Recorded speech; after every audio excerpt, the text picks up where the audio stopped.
প্রথম বীরভূম থেকে এসেছি। আমার নাম সাইদা বেগম। আমি সানিয়া স্বনির্ভর দলের দলনেত্রী। এই মেলায় এসে কেমন লাগছে আপনার? আমার কাছে ভালো লাগছে। মেলায় কেমন বেচাকেনা করছে? বেচাকেনা খুব ভালো হচ্ছে আমার। এর আগে কি এসেছিলেন এখানে? হ্যাঁ, গতবার সবার এসেছিলাম, তখনও খুব ভালো সেল হয়েছিল। 1 নম্বর সেল হয়েছিল গতবার। এবারেও খুব ভালো হচ্ছে। এবারও খুব ভালো হয়েছে। তো আপনার কিরকম কি সেল আপনি একটু দেখাবেন? যেমন প্রিয় গাছি বা গাছি গাছের মধ্যে এই গাছের মধ্যে এই কাজটা আছে আমার। কাল শুধু রঙ্গোলি রবি আঙ্কারের কাজ এই গাছি গাছের মধ্যে।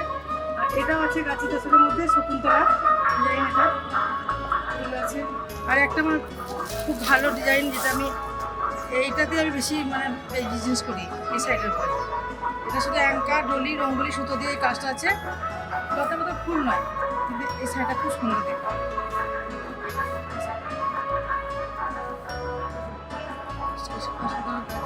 আর একটা বেড কভার আছে,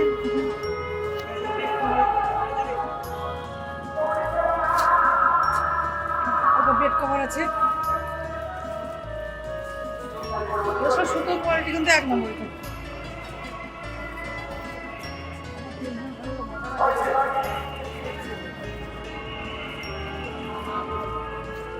জিনিসের কিরকম দাম রেখেছেন আপনারা? আমি খুব কম দাম রেখেছি, যাতে মানে কাস্টমার আমার এত বিক্রি হচ্ছে, খুঁজে খুঁজে বেড়াচ্ছে আমার কাস্টমারে, যে আমার এমন দাম মানে বেশি অত লাভ করি না, যাতে মানুষ কিনতে পারে। আমার সস্তাতেই আমি কাপড় দিই।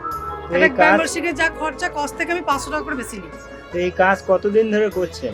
আমি এটা করছি 2000 সাল থেকে। তখন আমি বোলপুরে বিক্রি করতাম, বড় বড় বুটি যারা, তা থেকে এই সবলাতে আমি সেই কাপড়গাছি থেকে 3 বার 4 বার আসা হলে সবলায়।